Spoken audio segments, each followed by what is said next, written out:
Hello, everybody. Good evening, and welcome to what I think is going to be session 2 or video 2 of week 2 of our Advent course, which is Tidings of Comfort and Joy, which we're all becoming familiar with now. As we know, this is using material from Embrace the Middle East and looking at our favourite carols. So I'm joined tonight, and I do say tonight because it's just gone 9 o'clock, with Paul Tombling. So, Paul, just do a quick introduction of who you are, where you're from, and what it is you do at St. Aidan's. Yeah, my name's Paul. I'm ALM at St. Aidan's. I'm involved in the youth work. I do the readings, prayers and intercessions. I'm also caretaker there. So I do quite a bit down at St. Aidan's. And as I've just intimated, it's just gone 9 o'clock. You've just got in from work, so Yeah, it's been a long day. yeah, Uh, I started at 8 this morning. Crikey. And so I'm not going to keep you too long, hopefully. We're going to try and get through this, and we can pick this up on Wednesday night. I don't know whether you can join us on Wednesday night, but obviously people can discuss the video or what comes from the video. Hope that you can join us. So as I say, Paul has chosen for us his selection of his favourite carol this week. And what is that carol, Paul? Once in Royal David City. Once in Royal David City. So, in your own words, why have you chosen it? What does it mean to you? Well, I chose it because it's a start where obviously Jesus was born, and it's the start of the magnificent story that we know now and that we followed through our lives, and where his journey began, and which we all seem to follow every year.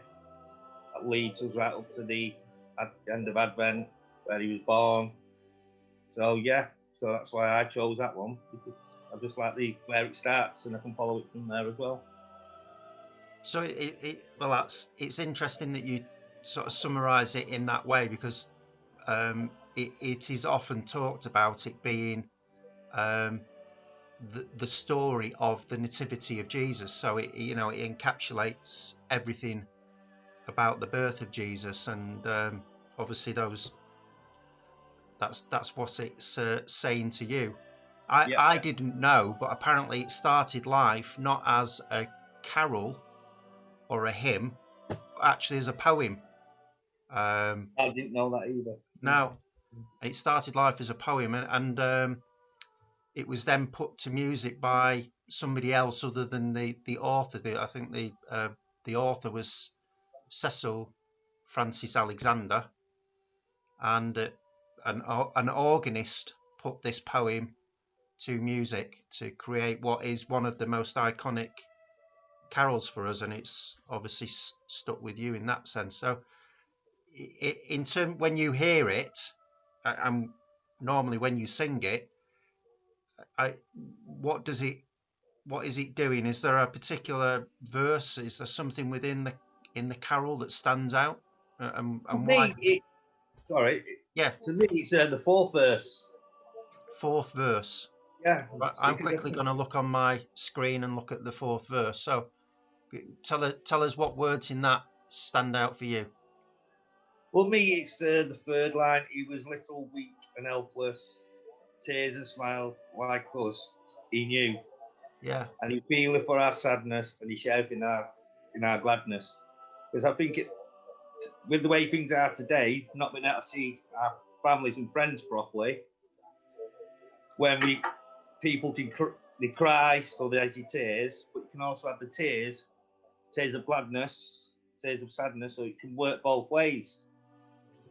And it just seems to stick out because it's like when we have our own children, they're hmm little and weak and helpless. So we're leading them through a journey like Jesus has took us through a journey. So that's why it sticks out to me. Because I mean, he's helped me go through my journey to where I am today. So, and I think that's what we're doing with our children. So it's at one level it's speaking to you about the Jesus story Yeah, and the experience of Jesus, but it's also speaking into your life and your experiences, and you can associate the two. Yeah. So that's, and like you were saying the other day at church, where you can use one word and you can use it in two different ways, which also states in that as well, because you can have tears of sadness and tears of gladness. yeah, And I think that's what a lot of people are experiencing at the moment, the way things are going. yeah. So that's the way I've looked at it. So it normally, it's speaking into the current position that a lot of people are in this lockdown. Yeah. But it also speaks to you generally anyway as well. So Correct. it's sort of, it's almost multiple levels of, or layers of meanings. Yeah. Correct. Yeah. Yeah. Great. So it, in some ways you've partly alluded to it, but how do you think that this carol generally, or within particular meanings, brings that message of comfort, the tiding of comfort and joy to other people? Because I think at the moment we're all waiting, which is part of the journey that it's saying, because when he was born, and we're waiting for the next stage of what Jesus' story was. Yeah. And at the moment, my niece has just had a baby about 2 weeks ago, so we've been waiting for that, and now that's bringing us the comfort, and it's basically, it links me back to this because of the baby story. So, and I think that's the way a lot of people are thinking, because they're all waiting for something, and now we're waiting for the Advent, the special day to come.